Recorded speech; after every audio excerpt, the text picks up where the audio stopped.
Selamat pagi pemirsa, apa kabar Anda? Semoga masih dalam keadaan sehat dan juga semangat. Pemirsa, perakiraan kondisi cuaca harus benar-benar menjadi titik perhatian semua pemangku kepentingan dalam melakukan antisipasi potensi bencana. Prediksi cuaca seharusnya dipahami sebagai acuan untuk meminimalkan dampak bencana hidrometeorologi yang akan terjadi. Apalagi dari catatan dari Badan Nasional Penanggulangan Bencana atau BNPB, cuaca menjadi pemicu dominan atas bencana yang terjadi di negeri ini. Kini cuaca ekstrim diramalkan akan melanda sejumlah wilayah di Indonesia hingga sepekan ke depan. Inilah editorial Media Indonesia edisi Rabu 28 Desember 2022 dengan tema Waspada Cuaca Siaga Bencana bersama saya Abdi Azwar Sahi. Dan pemirsa, editorial Media Indonesia juga dapat Anda simak di MG Radio Network di frekuensi 94,7 FM di kawasan Jakarta dan sekitarnya. Para pendengar bisa turut berpartisipasi dan berinteraksi dalam editorial Media Indonesia.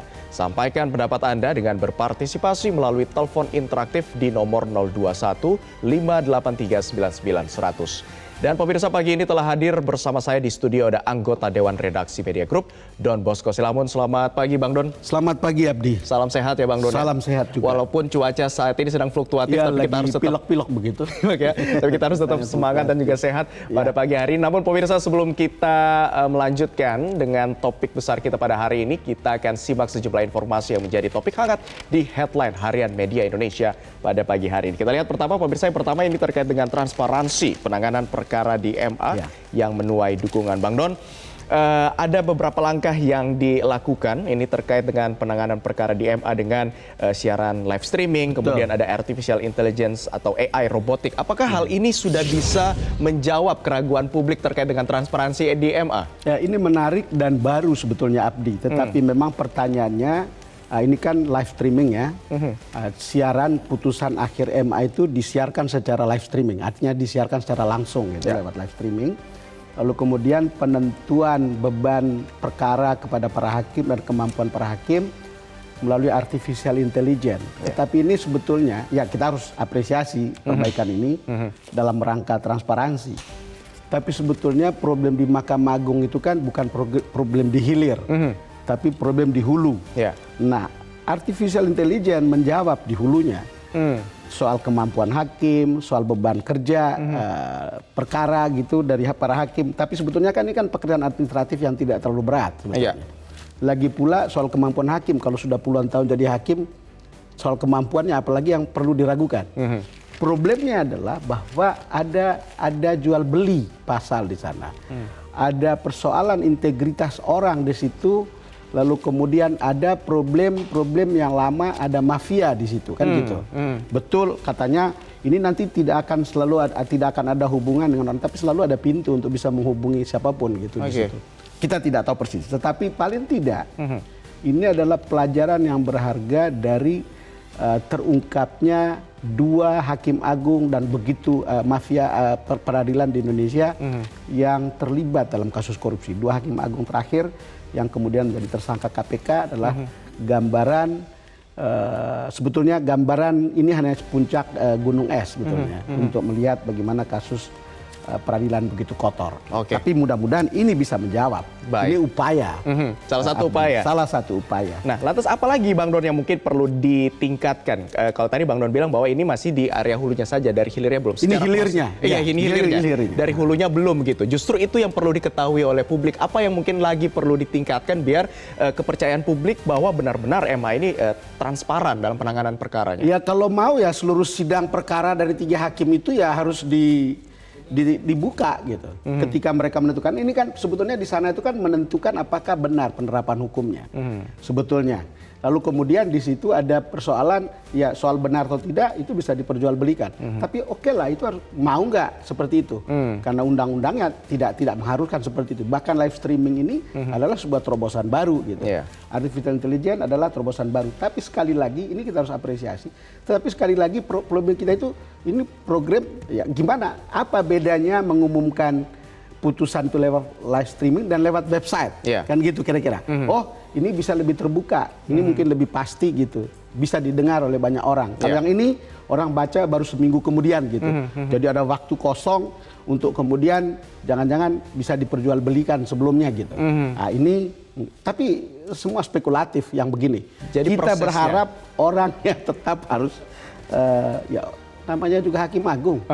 Jangan sampai menjadi hakim tidak agung. Nah, itu dia yang menjadi pertanyaan ya, agar bisa menjawab pertanyaan publik. Jadi publik juga harus tahu dari proses seluruh perkara itu tidak hanya Kan dari itu putusannya idealnya, saja. jangan tanggung dong. Kira-kira gitulah. Nah, kita harapkan ada transparansi dan juga inovasi lebih lanjut ya Bang Don ya, dari proses biar publik lebih tahu. Kita bergeser ke headline yang kedua. Bang Don, ini KPK punya utang untuk menangkap 5 buronan korupsi. Kita tahu salah satunya adalah Harun Masiku ya, Bang Don, yang masih buron hingga saat ini. Dari Bang Don sendiri melihat seperti apa kinerja KPK untuk saat ini, apa yang mungkin kenapa masih ada 5 buron yang susah ditangkap? Ya, ini pertanyaan-pertanyaan yang diajukan oleh publik sebetulnya. Ada juga yang tidak sifatnya buronan, tapi orang juga bertanya kenapa orang ini belum gitu. Dan itu ada beberapa gitu.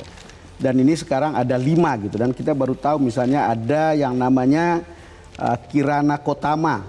Sudah buron sejak tahun 2017, diduga terlibat kasus suap pengajuan revisi alih fungsi lahan hutan. Ini kan banyak kejadian tahun-tahun sebelumnya. Lalu kemudian Izil Azhar yang buron sejak 2018. Jadi kalau hitung sekarang ada 2017 sudah 5 tahun, 2018 sudah 4 tahun. Lalu kemudian ada Paulus Thanos dalam kasus IKTP. Kemudian ada Harun Masiku yang tadi kamu sebut itu 2020. Lalu kemudian terakhir adalah Bupati Membramo Tengah, Riki Ham Pagawak yang sudah melarikan diri katanya ke Papua New Guinea. Dan saya kira ini adalah utang KPK untuk mendatangkan orang-orang ini untuk dimintai pertanggungjawabannya. Dan faktanya ini masih ngutang. Dan saya kira ada yang 5 tahun, ada yang 4 tahun, ada yang 2 tahun. Ya, ini masih menjadi PR KPK ke depannya ya Bang Don. Tentu kita ya? harus bertanya. Mestinya kan melacak orang kemana itu kan mungkin tidak terlalu sulit sekarang kan lewat handphone yang dia pakai. Cuman sekarang kan mungkin handphonenya sudah diganti, apalagi kalau sudah di sebuah tempat yang kita tidak tahu gitu. Iya. Tapi Bang Don yang juga menjadi sorotan publik adalah kemarin terkait dengan pernyataan bahwa ada yang dikatakan KPK jangan sering-sering OTT. Bagaimana Bang Don? Ya sebetulnya OTT sebuah keharusan gitu. Karena OTT itu adalah keunggulan KPK. Kalau ada yang mengatakan jangan sering-sering OTT, ya jangan sering-sering korupsi kalau begitu. Kira-kira gitu. Jadi itu aja konsekuensinya. Tapi jangan kita malu lah untuk urusan-urusan untuk membongkar aib kita sendiri gitu. Apa yang membuat kita harus menutup tentang hal-hal seperti ini. Itu aib dan publik. Ini aspirasi publik untuk menangkap kejahatan-kejahatan yang termasuk klasifikasi extraordinary crime seperti korupsi ini. Iya, dan agak sedikit aneh juga ya, pada itu sudah menjadi tupoksinya KPK untuk melakukan OTT. Betul. Baik, kita bergeser ke headline yang ketiga, pemirsa. Ini terkait dengan motif bisa jadi penentu pembunuhan berencana dalam sidang lanjutan dugaan pembunuhan berencana Brigadir Yosua Huta Barat. Bang Don, kalau kita lihat 2 sidang terakhir kemarin ini terkait dengan ahli yang meringankan dari para terdakwa. Kalau kita lihat dari sidangnya Eliezer ada 3 ahli, salah satunya adalah psikolog forensik Reza Indragiri yang mengatakan bahwa adanya superior order defense atau relasi kuasa yang menyulut Eliezer untuk kemudian tidak berkutik dan tidak bisa menolak melakukan hal itu. Ya, Abdi, kita memang menonton persidangan 2 hari ini sebagai tontonan saksi ahli versus saksi ahli. Iya. Satunya yang meringankan Eliezer, satunya yang meringankan Sambo. Lalu kemudian kita menemukan apa yang kemudian diungkap oleh Reza Indragiri tadi. Apa namanya? Superior order defense. Order defense. Saya kira sejak awal orang sudah menduga bahwa ini ada relasi kuasa. Mungkin juga ada relasi uang yang kemudian memaksa orang seperti Eliezer tidak bisa punya kesempatan untuk mempertimbangkan kehendak bebasnya untuk menolak perintah, kira-kira begitu ya. Dan itu tentu akan ada hal yang harus didalami lagi. Pada akhirnya ketiga saksi ahli itu Frans Manyis Suseno, Romo Frans Manyis sama Reza Indragiri sama psikolognya itu Lisa Marieli sampai pada kesimpulan bahwa Richard itu nggak bisa membebaskan diri dari tekanan seperti itu. Dan dengan begitu orang yang harus dimintai pertanggungjawaban lebih besar adalah orang yang memberi perintah. Dalam KUHP itu selalu dibilang aktor intelektual. Aktor intelektual itu adalah pelaku utamanya dibanding pelaksana. Sementara saksi ahli yang dari Guru Besar Hukum Pidana Universitas Andalas, Elvi Daniel, yang meringankan meringankan Ferdi Sambo itu kemudian mendalami bahwa motif bisa jadi penentu pembunuhan berencana. Ya. Kita bisa tahu arahnya. Motif itu sekarang ini kan selalu dibilang bahwa ada motif pelecehan seksual. Ya. Ada motif pelecehan seksual inilah yang kemudian menimbulkan emosi bagi seorang Ferdi Sambo untuk menembak atau perintah menembak gitu.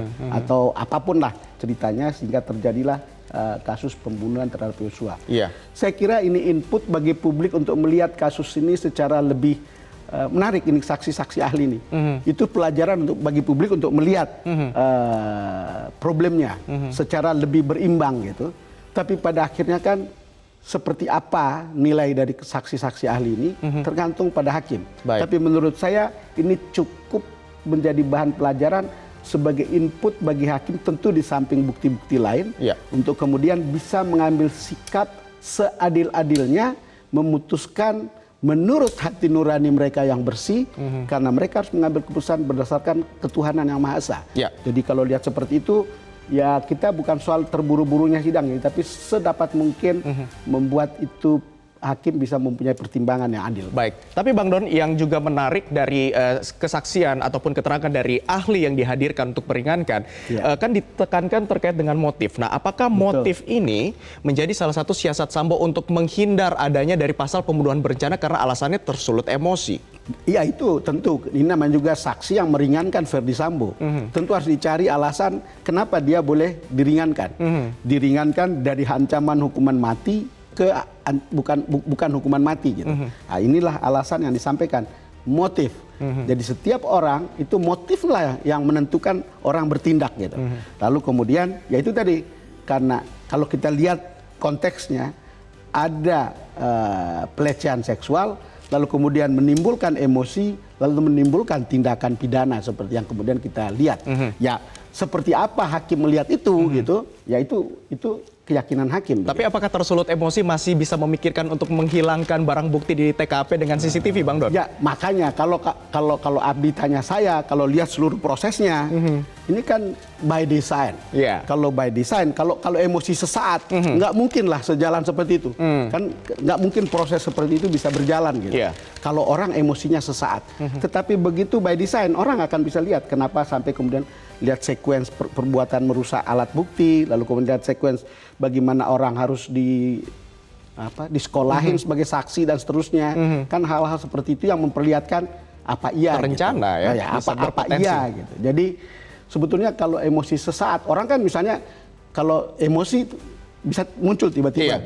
Ya kita lihatlah seperti apa. Bukannya kita justru pergi bermain tenis ya Bang Don ya, kalau tersulut emosi ya, mendapatkan istrinya mendapatkan informasi pelecehan seksual. Oke, kita bergeser ke headline yang berikutnya pemirsa. Ini sejumlah daerah dilanda hujan lebat hingga ekstrim. Bang Don, kita tahu beberapa waktu yang lalu juga ada wisatawan yang terjebak di Jawa Tengah begitu, di Karimun Jawa. Nah ini jelang libur akhir tahun nanti, BMKG juga sudah memprediksikan 1 pekan ke depan akan ada cuaca ekstrim begitu Bang Don. Tapi apa sebenarnya yang mungkin bisa dilakukan masyarakat sejauh ini? Apakah cukup dengan mendapatkan informasi? Upaya mitigasi apa yang mungkin bisa diperhatikan dari wisatawan?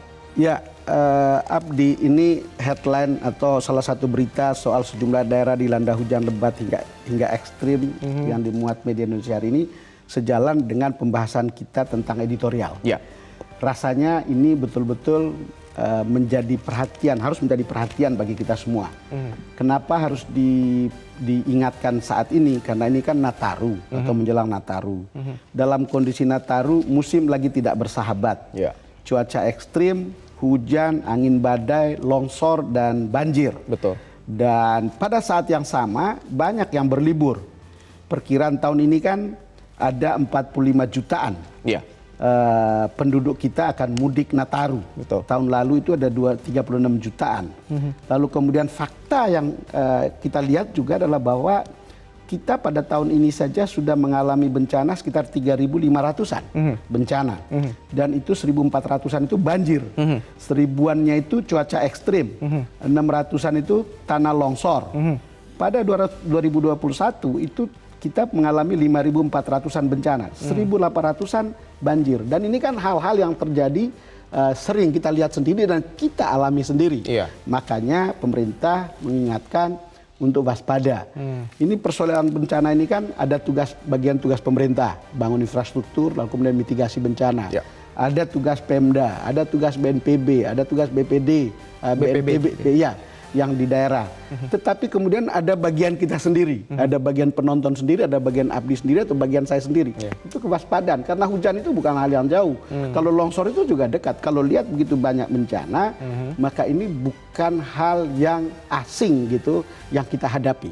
Dan ini terjadi setiap tahun dan pada akhir tahun selalu cuacanya mirip-mirip begitu, tapi tahun ini diramalkan mungkin lebih besar ekstrem. begitu. Dan publik diminta satu aja, you waspada. Ketika you berwisata harus waspada. Ketika you bepergian untuk liburan harus waspada.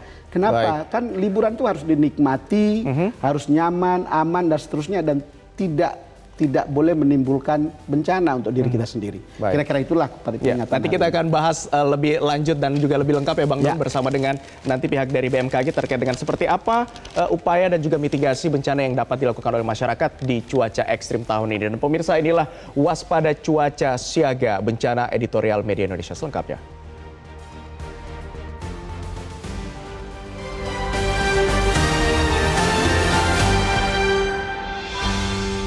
Waspada Cuaca Siaga Bencana.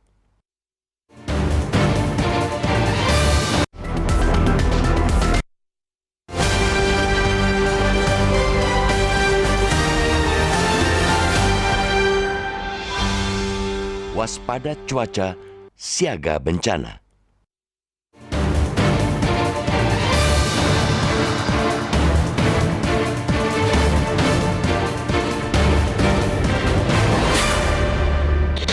Perakiraan kondisi cuaca harus benar-benar menjadi titik perhatian semua pemangku kepentingan dalam melakukan antisipasi potensi bencana. Prediksi cuaca harusnya dipahami sebagai acuan untuk meminimalkan dampak bencana hidrometeorologi yang bakal terjadi. Apalagi dari catatan Badan Nasional Penanggulangan Bencana atau BNPB, cuaca menjadi pemicu dominan atas bencana yang terjadi di negeri ini. Bahkan 95% dari 3.207 kejadian bencana alam di Indonesia sejak awal tahun hingga November 2022 merupakan bencana akibat aktivitas cuaca seperti banjir, tanah longsor, dan cuaca ekstrim. Kini, cuaca ekstrim diramalkan akan melanda sejumlah wilayah di Indonesia hingga nanti sepekan ke depan. Anomali cuaca bakal melanda sekitaran wilayah Jabodetabek, bahkan diprediksi memicu banjir besar di wilayah Jakarta dan sekitarnya. Peneliti klimatologi di Badan Riset dan Inovasi Nasional atau BRIN, Erma Yuli Hastin, mengungkap prediksinya kalau akan terjadi hujan ekstrim dan badai dahsyat pada hari ini. Peringatan dini ditujukannya untuk wilayah Jabodetabek, terutama Bekasi dan Tangerang. Anomali cuaca ini dipicu perpindahan badai dahsyat dari laut ke darat melalui dua jalur, yakni dari barat melalui angin baratan yang membawa hujan badai dari laut atau westerly burst. Kedua, dari utara melalui angin permukaan yang kuat. Namun, ramalan berbeda diterbitkan oleh Badan Meteorologi, Klimatologi, dan Geofisika. Dalam prediksi mereka, tidak akan terjadi badai dahsyat yang ada yakni hujan ekstrim pada 30 Desember mendatang di Jabodetabek. Terlepas perbedaan tersebut, satu hal yang mesti selaras yakni kesiapsiagaan untuk mengantisipasi bencana yang potensial terjadi menjadi kenyataan. Anggaplah prediksi BRIN sebagai skenario terburuk yang mesti dipersiapkan. Telah berulang setiap hujan ekstrim turun selalu diiringi meluapnya sungai-sungai sehingga membuat sebagian Jakarta dan sekitarnya terendam oleh banjir. Dalam kondisi seperti itu, langkah penanggulangan yang cepat harus segera dilaksanakan. Jangan lagi ada kegagapan dalam menghadapi cuaca ekstrim. Pemerintah daerah dan instansi terkait mesti solid untuk segera bersiaga dalam memitigasi dampaknya. Cuaca merupakan fenomena alam yang sulit untuk dikendalikan. Seringkali kondisi cuaca hanya bisa diramalkan, terkadang juga tidak menentu. Yang perlu dan bisa dilakukan yakni meminimalkan dampak buruknya. Pemerintah daerah dan instansi harus benar-benar bersiaga, siap sedia.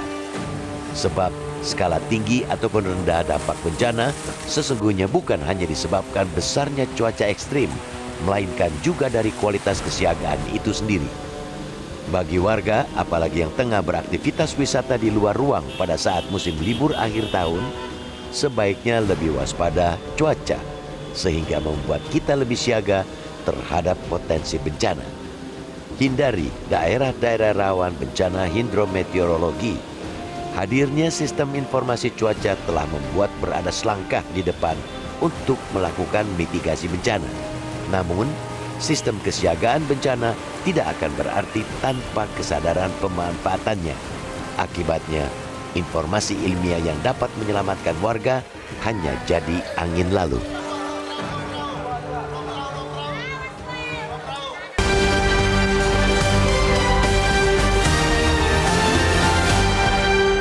Pemirsa, usai jeda editorial Media Indonesia masih akan hadir kembali untuk Anda, tetaplah bersama kami.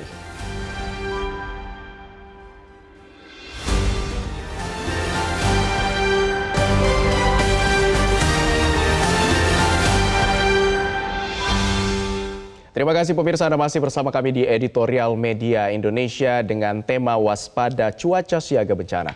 Dan untuk membahas lebih lanjut terkait dengan tema kita pagi ini, kita sudah terhubung langsung melalui saluran telepon dengan pakar klimatologi kebencanaan UGM, Pak Andung Bayu Sekaranom. Selamat pagi Pak Andung. Ya, selamat pagi Mas Abdi. Baik. Pak Andung, prediksi BRIN hujan ekstrim dan badai dahsyat berbeda dengan BMKG yang menyatakan hujan ekstrim di tanggal 30 mendatang. Seperti apa tanggapan Anda mengapa ada terjadi perbedaan ataupun silang pendapat Pak dari hasil analisis BRIN dan juga BMKG?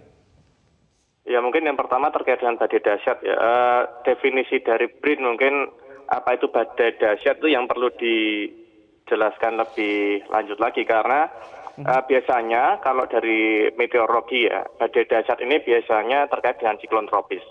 Nah, siklon tropis ini misalnya kalau kita lihat contoh di Jepang misalnya yang sangat ada proses siklonik yang sangat besar di situ. Nah, mungkin perbedaan pendapatnya adalah tadi definisi badai dahsyat tadi. Tapi yang jelas ya ini kan kaitannya dengan yang namanya seruak dingin dari benua Asia yang menyebabkan peningkatan suplai kelembaban di wilayah Jabodetabek dan sekitarnya. Sehingga yang perlu disepakati di sini sebenarnya adalah yang terjadi adalah peningkatan aktivitas konvektif dalam bentuk hujan. Jadi hujan dengan intensitas sedang hingga lebat. Namun ya memang tadi kalau kita ngomongkan siklon tropis itu bukanlah siklon tropis tadi disebut dengan mungkin badai dahsyat tadi. Kalau yang dimaksud dengan badai dahsyat adalah siklon tropis, itu bukanlah berupa siklon tropis. Tapi memang ada peningkatan intensitas hujan dari sedang hingga lebat dan juga peningkatan kecepatan angin. Baik. Itu Mas. Baik. Pak Andung, kalau kita melihat dari sisi siklusnya ini apakah selalu sama? Kan sejumlah wilayah di Indonesia diprediksi dilanda hujan lebat hingga ekstrim jelang akhir tahun sampai akhir tahun nanti. Apakah ini siklusnya akan sama atau seperti apa Pak?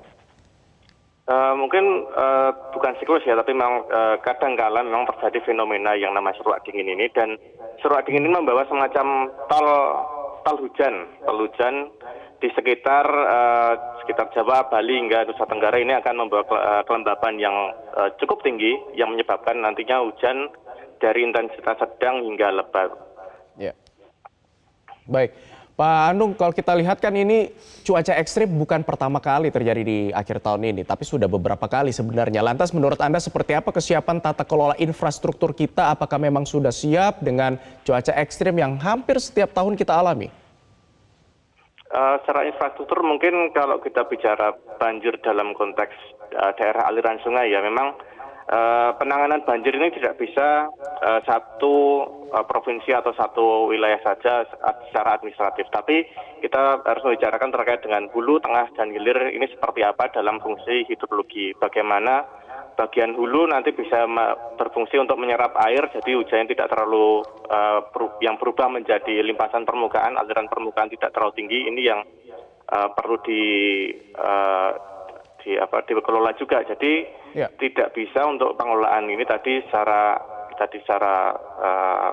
parsial gitu, secara unit administratif. Baik. Seperti itu mungkin Mas Abdi. Baik, hulu, tengah, ke hilir. Terakhir, Pak Andung, ini apalagi yang mungkin perlu diketahui karena pasti peran masyarakat sangat dibutuhkan untuk berperan aktif dalam mensukseskan dan juga mendukung infrastruktur tersebut. Upaya mitigasi apa yang mungkin paling dekat yang bisa dilakukan? Yang mitigasi mungkin terkait dengan antisipasi ya. Jadi sebisa mungkin memang tidak hanya OPD di daerah yang mengantisipasi, tapi juga masyarakat. Nah, mungkin masyarakat dalam waktu karena juga musim liburan seperti itu perlu juga antisipasi terlebih dahulu gitu ya. Jadi kalau akan terjadi banjir minimal ya tadi masyarakat sudah mengevakuasi barang-barang yang penting agar tidak tergenang banjir, dan kemudian juga kalau banjirnya tinggi perlu mengevakuasi kemana itu yang paling penting. Baik, artinya pengetahuan dan juga literasi masyarakat ini perlu ditingkatkan dalam penanganan dan juga mitigasi bencana. Terima kasih Pakar Klimatologi Kebencanaan UGM, Pak Andung Bayu Sekaranom sudah bergabung bersama kami di Editorial Media Indonesia. Selamat kembali beraktivitas, salam sehat. Saya akan kembali membahas bersama dengan Bang Don. Bang Don, tadi kata Pak Andung, tadi sudah menjelaskan terkait dengan definisi dahsyat ini sebenarnya seperti apa sih dari cuaca ekstrim. Tapi yang juga menarik dari terkait dengan infrastruktur. Perlu adanya peningkatan dari hulu, tengah, sampai ke hilir. Ya. Kita mulai dari hulu dulu. Dari hulu dulu menurut Bang Don seperti apa yang harus ini menarik. Mungkin kita tidak bisa pisah-pisahkan ya, Abdi. Karena kalau pisang dari hulu kita akan bicara soal bagaimana supaya hutan tidak gundul dan seterusnya kan. Supaya kemudian tidak banjir. Tapi yang ingin kita katakan adalah bahwa memang harus ada satu kesatuan untuk menyelesaikan bencana gitu. Presiden Jokowi mengatakan itu harus bertindak cepat dan itu jangan berpikir ini bukan urusan saya. Gitu. Contoh sebuah sungai yang melintasi 3 kabupaten misalnya, kan itu kan kalau dia banjir itu mempengaruhi 3 kabupaten. Jadi bagaimana 3 kabupaten ini bekerja sama untuk menjaga supaya kemudian tidak ada bencana banjir oleh sungai yang melintasi 3 kabupaten itu. Jadi kalau kabupaten di hilirnya harus menerima derita gitu, mestinya tahu bahwa ini mestinya harus mulai dari hulu. Itu kira-kira untuk melihat bahwa bagaimana sebuah problem itu harus diselesaikan secara bersama gitu. Baik. Jadi jangan kemudian parsial. Kan kita misalnya begini, misalnya satu kali ya kita misalnya ke Kute. Kita tahu bahwa itu pohon-pohon, kayu-kayu itu datang ke pantai. Itu kan datangnya dari kabupaten lain yang entah bagaimana. Tapi yang kita tahu adalah pantai Kutenya kotor, pantai Kutenya banyak kayu yang ada di situ. Ya mestinya harus tahu bahwa ini harus menjadi satu kesatuan. Ini hanya salah satu contoh untuk memperlihatkan bahwa perlu sinergi dan itu tidak boleh berdiri sendiri. Betul. Lalu kemudian kita juga tahu bahwa ya gimana persiapan mitigasi. Jadi ini kan bencana ini berulang-ulang. Tadi Abdi sudah bertanyakan bahwa ini berulang-ulang. Ketika dia berulang-ulang, mestinya ada bagian yang kita kerjakan supaya yang tidak perlu berulang-ulang. Sama orang tahu bahwa di Jakarta itu banjirnya itu berulang-ulang. Tapi orang tahu bahwa itu akan berkurang kalau ada waduk di Ciawi yang sekarang sudah diresmikan oleh Presiden. Gitu. Kalau ada normalisasi sungai, ada pengerukan, ada tembok raksasa. Kan hal-hal ini kan sekali dibuat untuk puluhan tahun. Tetapi kita tidak bisa diam begitu saja lalu kemudian seolah-olah ada perdebatan politik saja. Lalu kemudian persoalan tidak selesai. Ada bagian yang bisa membuat hal itu tidak terulang sebetulnya. Ada hal yang memang mungkin di luar kemampuan kita karena bencananya mungkin lebih besar. Ya kita harus di negara-negara maju juga nggak bisa mengatasi itu. Itu yang masih menjadi PR besar kita ya Bang Don ya. Itu kan yang harus dilihat. Gitu. Betul. Oke baik. Bang Don, kita masih akan melanjutkan perbincangan kita pada hari ini, namun kita harus jeda terlebih dahulu. Pemirsa jangan kemana-mana, usai jeda Editorial Media Indonesia masih akan kembali hadir untuk Anda, tetaplah bersama kami.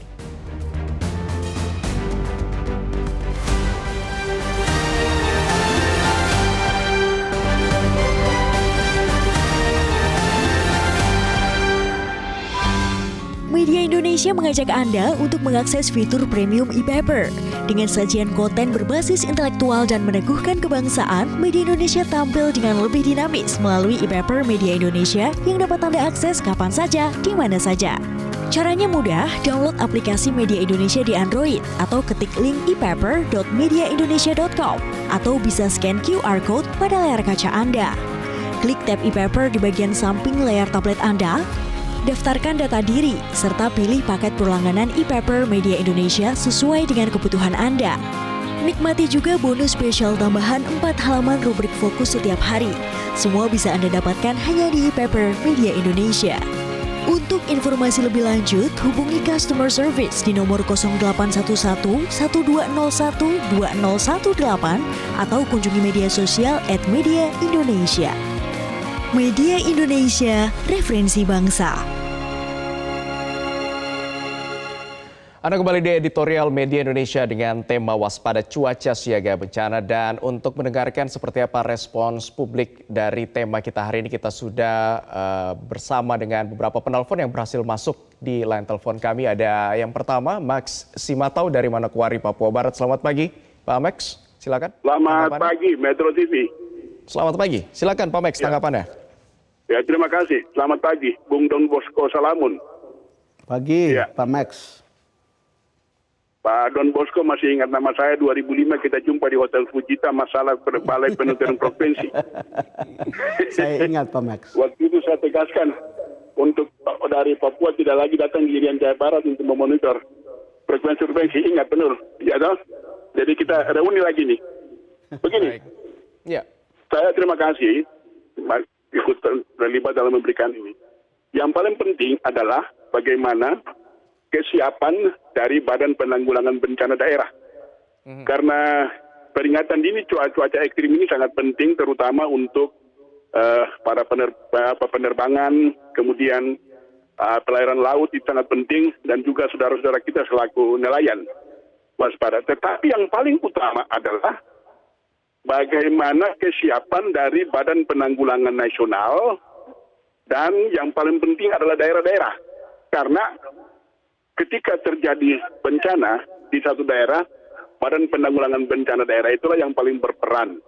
Ya. Kami sarankan segera melakukan koordinasi, kemudian yang di daerah juga lakukan rapat-rapat koordinasi dengan berbagai stakeholder, sehingga ketika dan bisa membuka posko kesiapan.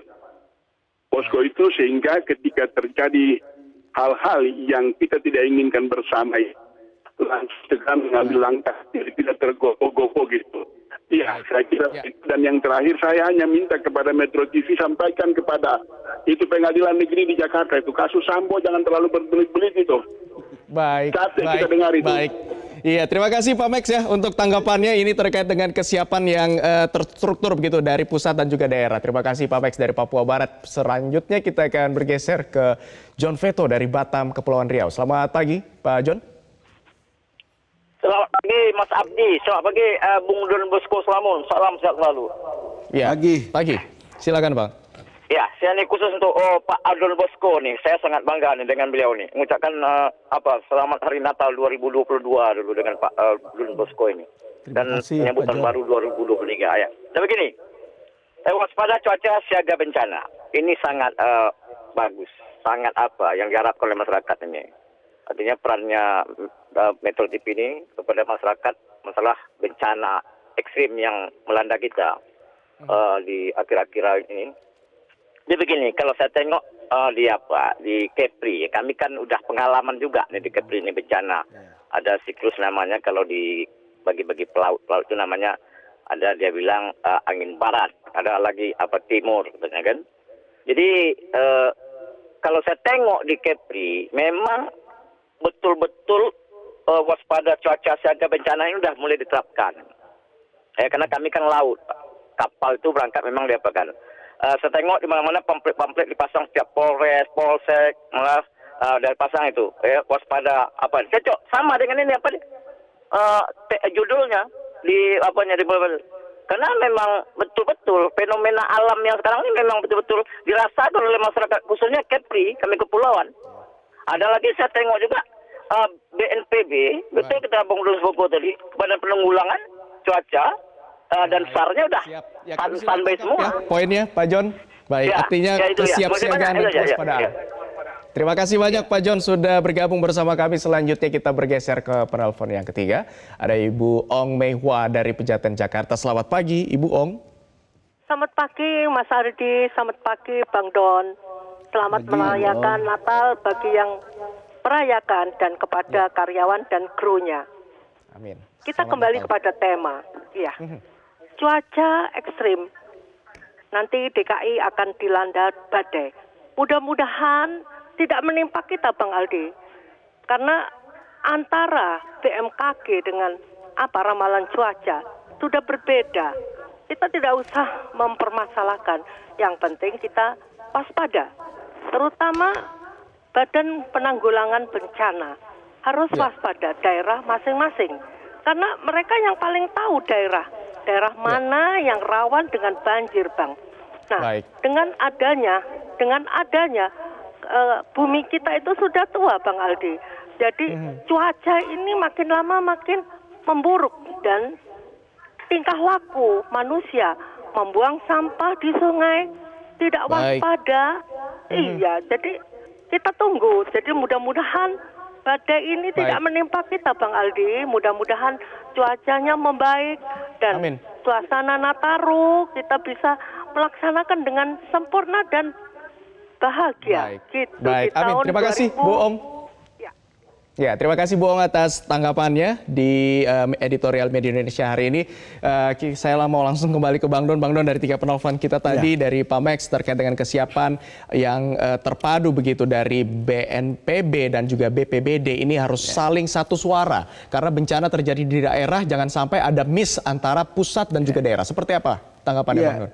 Abdi, dari 3 penelpon ini menggambarkan bahwa ini problem bencana khususnya banjir, tanah longsor itu kan sangat dekat dengan kita semua sebetulnya. Karena itu setiap orang harus aware. Maka ada seruan Badan Penanggulangan Bencana Daerah, kemudian nasional harus sigap gitu. Tapi tadi kan saya bilang ada bagian yang dilakukan oleh pemerintah, ada bagian yang dilakukan oleh institusi yang kerja khusus untuk itu, ada bagian yang dilakukan oleh Pemda, ada bagian yang kita harus lakukan sendiri. Dan apa yang harus kita lakukan sendiri itu soal kewaspadaan. Kalau kita lebih waspada dan toolsnya untuk waspada itu sudah cukup banyak. Soal bencana ini kan sebetulnya kan begitu dekat dengan kita. Coba bayangkan. Banyak yang meninggal karena itu. Tahun 2022 ini ada 104 meninggal, hilang ada 15. Tetapi yang masuk di pengungsian itu ada 2,5 juta orang. Kemudian yang luka-luka 692. Artinya apa? Ini besar.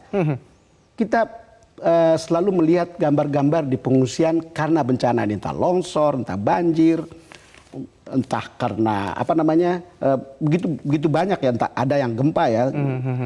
Tapi kalau lihat seperti ini kan menggambarkan bahwa begitu dekatnya kita dengan urusan begini gitu.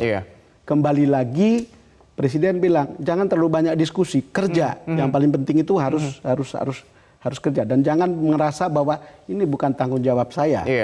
Kalau bukan tanggung jawab saya, tentu ada bagian yang menjadi tanggung jawab masing-masing. Ingat bahwa pemerintah menyediakan dana untuk penanggulangan bencana ini selama tahun 2021 saya itu 8,5 triliun. Anggaran cukup besar ya Bang? Anggaran cukup besar. Tadi saya bilang ada bencana yang mestinya tidak bisa kita hindari dan bisa berulang-ulang karena mungkin gejala alamnya luar biasa di luar kemampuan kita. Tapi ada yang tidak perlu berulang-ulang. Tetapi misalnya tadi kita pikir di Jakarta, kita tahu akan banjir dan seterusnya, tapi kan naturalisasi, kemudian bangun waduk yang seperti diresmikan oleh Pak Jokowi di Ciawi, lalu kemudian bangun tembok di pantai utara gitu.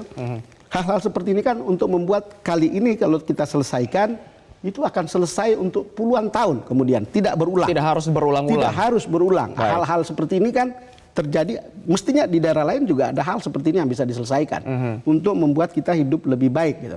Apalagi masalah banjir ya. Jangan bertengkar dalam politik untuk macam-macam gitu untuk urusan-urusan yang kayak begini. Ingat, coba bayangkan 2,5 juta pengungsi tahun 2022. Kita tidak tahu tahun depan, tahun-tahun sebelumnya mungkin lebih banyak lagi. Hal-hal seperti ini kan harus kita kita waspadai. Dan yang perlu diingat juga bahwa kita kan di negara Ring of Fire, artinya potensi bencana ini sangat besar. Tapi Bang Don yang juga menarik tadi dari penelpon Pak John di Kepri, dia mengatakan bahwa karena mereka adalah masyarakat yang sudah sadar tinggal di kepulauan, di wilayah kepulauan, sehingga mereka sudah tahu begitu ketika ada waspada cuaca ekstrim, mereka sudah tahu apa yang mungkin harus dilakukan karena sudah pernah mengalami hal ini. Nah, yang ingin saya tanyakan Bang Don, pasti masyarakat dulu juga sudah tahu begitu tentang adanya cuaca ekstrim. Ada yang namanya kearifan lokal yang mungkin juga bisa diterapkan pada saat mitigasi bencana. Seperti apa Bang Don kira-kira peran kearifan lokal ini? Kita lihat gambar-gambar yang kalian beritakan atau kita beritakan itu banjir di Kalimantan, kemudian di daerah Sumatera. Mungkin memang pasti ada hubungannya dengan penggundulan hutan di masa lalu kan. Iya. Hal-hal seperti itu sekarang kita rasakan akibatnya. Lalu kemudian kita mau reboisasi atau penghutanan kembali tapi belum bisa menghasilkan apapun gitu. Tapi kemudian ada kebun-kebun yang kemudian mungkin tidak membuat air itu meresap. Lalu kemudian menimbulkan banjir. Saya rasa misalnya begini, itu hal-hal yang kita lihat dan amati. Jadi Pak John Veto pasti mengamati itu dan mengalami itu gitu. Sama seperti misalnya Bu Ong di Jakarta pasti mengalami. Kita semua mengalami hal yang sama begitu. Dan bencana itu bukan hal yang jauh. Very close to us. Dan itu terjadi dalam kehidupan kita sehari-hari. Kalau kita sering terlambat untuk mengantisipasi. Baru kita tahu bahwa bencana itu tidak nyaman dan membuat kita tidak enak ketika diri kita sendiri mengalaminya. Hal-hal penyesalan kan selalu datang belakangan. Tetapi poin kita adalah bahwa kali ini ketika kita berhadapan dengan suasana Nataru, ya kembali lagi seruan kita itu ya waspada. Pemerintah harus siap, institusi khusus untuk itu juga harus siap, lalu kemudian Pemda harus siap, tapi kita sendiri juga harus siap. Jadi jangan lihat persoalannya itu pada orang lain. Tapi dari diri kita sendiri. Kita bisa tahu sekarang tools untuk tahu bahwa cuaca itu bagus atau tidak kan gampang diperoleh. BMKG sudah satelit bisa melihat, GPS bisa. Kita beruntung bahwa kita tidak hidup di negara 4 musim begitu. Negara 4 musim kalau you naik mobil di situ itu cuaca berapa, hujan berapa ratus meter ke depan, berapa kabut dan seterusnya. Itu semua sudah bisa dilihat di mobil gitu, komprehensif. Kita tidak terbiasa dengan yang begitu gitu. Dan kita harus membiasakan diri dengan situasi seperti ini khususnya untuk menghadapi 2 musim. Karena musim kering kan kita berhadapan dengan kebakaran. Musim hujan kita berhadapan dengan tanah longsor, berhadapan dengan banjir, berhadapan dengan gelombang tinggi dan seterusnya. Kira-kira hal-hal seperti itu kan sudah biasa. Dan kita berpikir atau sebaiknya memang semua tools itu mudah diperoleh oleh publik untuk kemudian bisa menjadi bahan dia untuk mulai siaga. Dan kesadaran publik juga sesimpel dengan sedia payung sebelum hujan ya Bang Don ya. Sesimpel itu. Oke Bang Don, kita masih akan kembali melanjutkan diskusi kita, namun kita harus jeda terlebih dahulu. Pemirsa jangan kemana-mana, editorial Media Indonesia masih akan hadir kembali untuk Anda usai jeda berikut ini.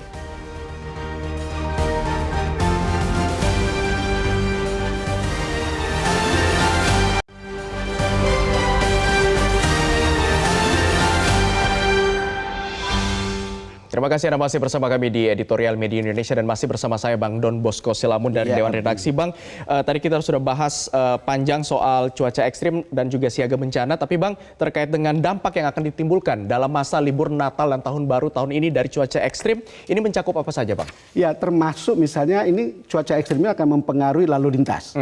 Karena banyak orang, tadi perkiraannya akan ada 46 juta yang akan berlibur pada masa Nataru. Lalu lintas harus diwaspadai karena hujan, karena angin, karena longsor dan seterusnya. Dan untuk diingatkan kepada penonton, kita itu punya kecelakaan itu lebih 61% karena manusia. 91% karena faktor kendaraan. Lalu kemudian 30% disebabkan oleh faktor lingkungan. Dan ingat, setiap jam rata-rata 3 orang meninggal akibat kecelakaan jalan di Indonesia. Dan kita harus kaitkan ini dengan situasi Nataru, ya itu kembalilah waspada. Kita boleh mengkritik pelaksana, mungkin lambat. Kita boleh mengkritik pemerintah lambat. Kita boleh mengkritik siapa saja, tetapi paling bagus mengkritik diri sendiri dan keluarga sendiri untuk betul-betul waspada. Ya kalau tahu situasinya tidak favor, kalau tahu situasinya cuacanya ekstrim, ya you stay at home. Tetapi atau paling tidak, you hati-hatilah. Oke. Kira-kira gitu. Kesadaran dan juga kewaspadaan dari diri sendiri untuk Ya, menjaga. kita sering melihat persoalannya ada di luar sana, tetapi jangan lupa persoalan itu ada di diri kita sendiri gitu. Karena kita sendiri yang sebenarnya yang melakukan perjalanan ataupun yang juga bisa berpotensi menimbulkan kecelakaan. Harus memulai dari diri sendiri. Karena ini bukan lagi pidato, Abdi, tapi itu betul-betul jalan yang sederhana gitu. Jadi jangan ignore dengan situasi itu. Baik. Gitu.